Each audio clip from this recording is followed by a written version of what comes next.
Halo semua, salam sejahtera Malaysia. Saudara-saudara, tuan-tuan dan puan, ada satu lagi info menarik yang pasti mengejutkan ramai. Sudah pasti bahang pilihan raya negara bahang pilihan raya negeri yang bakal diadakan pada 12 Ogos. Semakin panas, semakin hangat, semakin membara. Sudah pasti banyak saja kita mendengar kejadian-kejadian cabut bendera, poster dikoyakkan, poster diconteng, dan banyak lagi baju bendera dibakar. Dan ini kononnya adalah untuk memprotes calon, memprotes parti, menolak parti dan sebagainya. Tapi hari ini pula, saudara-saudara, terdapat satu dapatan menarik admin dari Twitter, Buletin RMS. Anda boleh melawat Twitter Buletin RMS. Apa yang menariknya adalah, saudara-saudara, di dalam gambar ini, dalam sebuah poster ini, saya tidak pasti adakah perkara ini relevan ataupun tidak. Di mana Buletin RMS melalui entry Twitter dengan caption pangkah Perikatan Nasional sama dengan PAS masuk syurga, diiringi dengan emoji ketawa. Dan caption tersebut telah menampalkan, ataupun dalam caption ini terdapat sebuah gambar poster Perikatan Nasional. Perikatan Nasional pangkah sama dengan PAS masuk syurga. Saudara-saudara, saya sebagai rakyat Malaysia amat bukan menolak, tetapi kurang bersetuju dengan perkara ini. Adakah dengan ini, bila kita melihat Perikatan Nasional, pangkah Perikatan Nasional sama dengan PAS masuk syurga, ini adalah satu perkara yang relevan?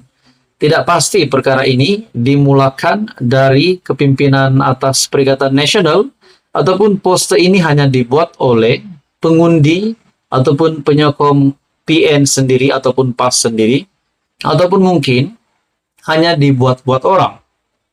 Tapi saudara-saudara, kalau perkara ini benar, tidakkah ini menyentuh sensitivity keagamaan?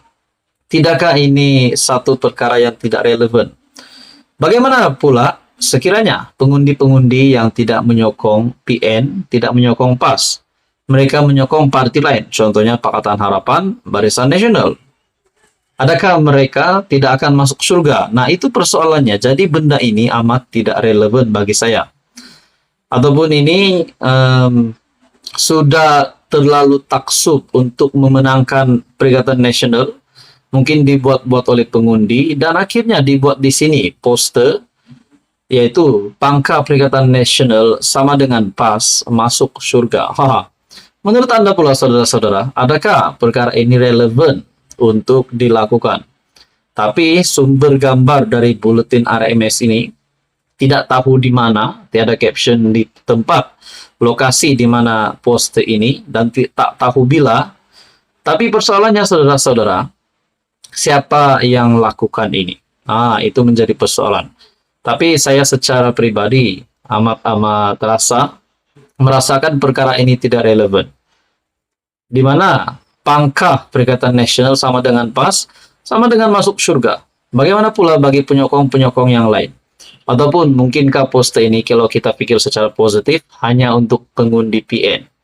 Tapi bagaimana pula pengundi PN yang tiba-tiba nak berubah pikiran, berubah hati, mau menyokong kerajaan perpaduan pula?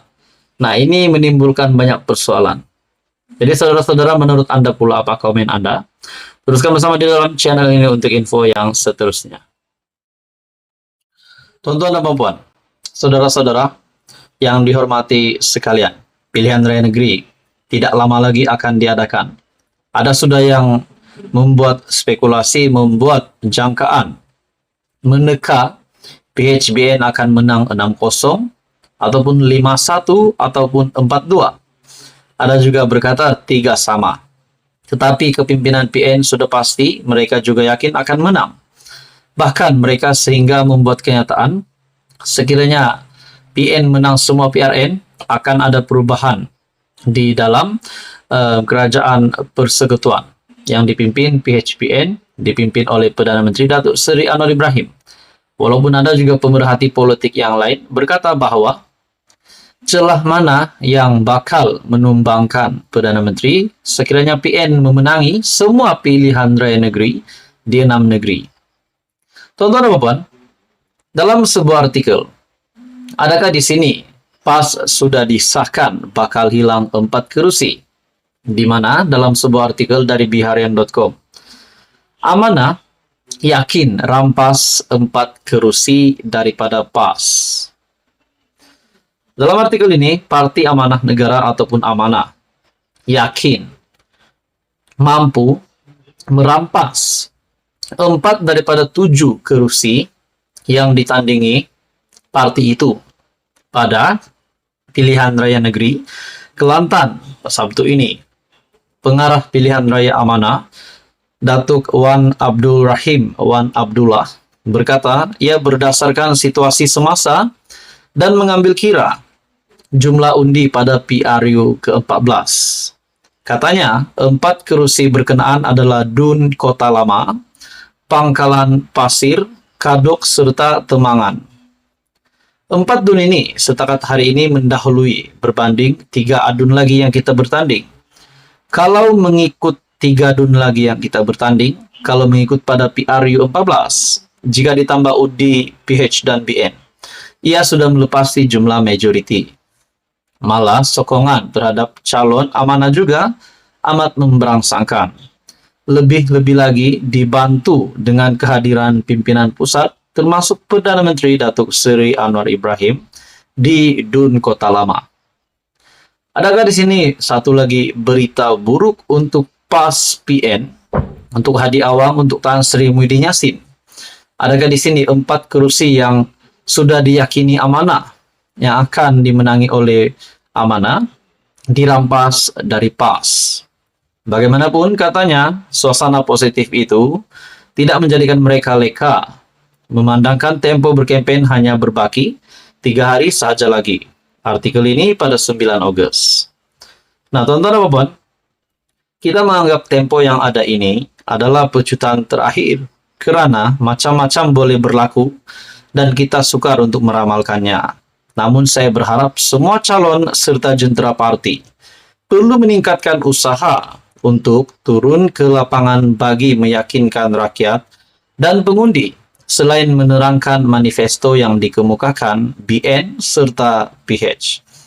Adakah ini satu lagi mimpi buruk untuk PN dan PAS sekiranya apa yang dinyatakan Parti Amanah di Kelantan, di mana Amanah yakin rampas 4 kerusi daripada PAS? Adakah di sini pengakhiran PAS di Kelantan?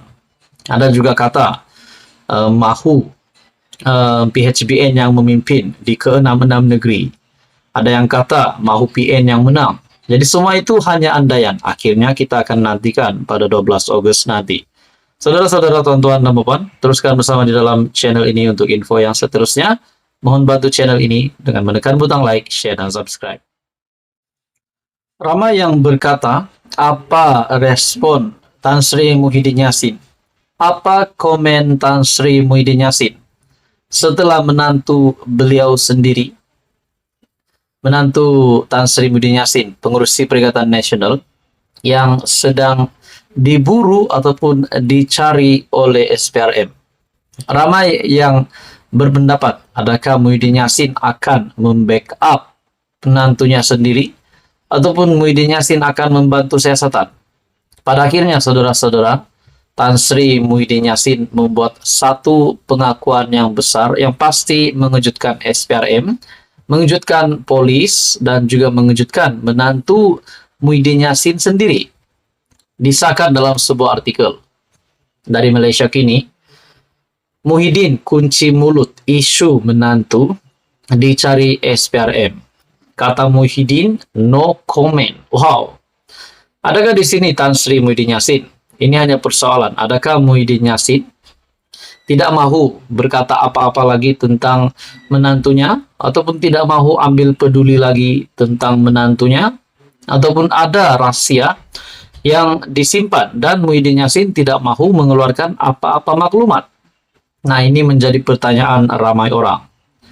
Pengurus CPN Muhyiddin Yassin enggan mengulas berhubung menantunya Muhammad Adlan yang sedang dikesan SPRM. No comment katanya seperti yang dipetik dalam artikel Sinar Harian. Muhyiddin berkata demikian ketika ditemui pemberita ketika membantu kempen calon PN di Dun Batu 3 Rina Harun di Shah Alam. SPRM berkata pihaknya sedang mengesan lokasi Muhammad Adlan dan seorang lagi individu. Seperti yang kita tahu, Muhyiddin Yassin juga digesa sebelum ini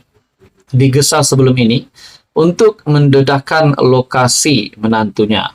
Tapi Muhyiddin Yassin kata apa? No comment. Pelbagai usaha telah dilakukan SPRM, termasuk berhubung terus dengan kedua-dua penama dan peguam masing-masing, namun mereka masih gagal menghadirkan diri ke pejabat SPRM. Hasil semakan SPRM dengan Jabatan Imigresen Malaysia, kedua-dua penama berkenaan telah meninggalkan Malaysia, masing-masing pada 17 Mei dan 21 Mei. Bahkan SPRM juga membuat kenyataan di mana meminta Jabatan Imigresen Malaysia untuk membekukan paspor kedua-dua individu tersebut. Pada Februari lalu, Muhyiddin menafikan sebarang penglibatan ketika dia menjadi Perdana Menteri dalam pemberian kontrak yang didakwa ada kaitan dengan Muhammad Adlan. Saya sebagai Perdana Menteri pada masa itu sama sekali tidak terlibat dalam proses penganugerahan kontrak NIISE kepada Iris Corporation Berhad yang dijalankan secara tender terbuka, kata Muhyiddin pada 9 Februari. Dia juga berkata, tiada ahli keluarganya mempunyai hubungan dalam Iris Corporation Berhad, sama ada sebagai pengarah syarikat atau pemegang saham. Tapi saudara-saudara, sudah pasti bila nama Muhyiddin Yassin yang memang sudah sedia ada menerima pertuduhan di mahkamah dan tiba-tiba disusulkan lagi dengan nama menantunya sendiri, sudah pasti orang ramai akan berpikir bahwa adakah menantu Muhyiddin Yassin juga terlibat dengan apa yang dilakukan Muhyiddin Yassin berkaitan dengan beberapa pertuduhan yang diterima oleh pengurus CPN itu. Pada akhirnya saudara-saudara, Muhyiddin Yassin sendiri berkata no comment. Jadi saudara-saudara, tuan-tuan dan puan, apa komen Anda berkaitan dengan isu ini? Teruskan bersama di dalam channel ini untuk info yang seterusnya. Mohon bantu channel ini dengan menekan butang like, share, dan subscribe.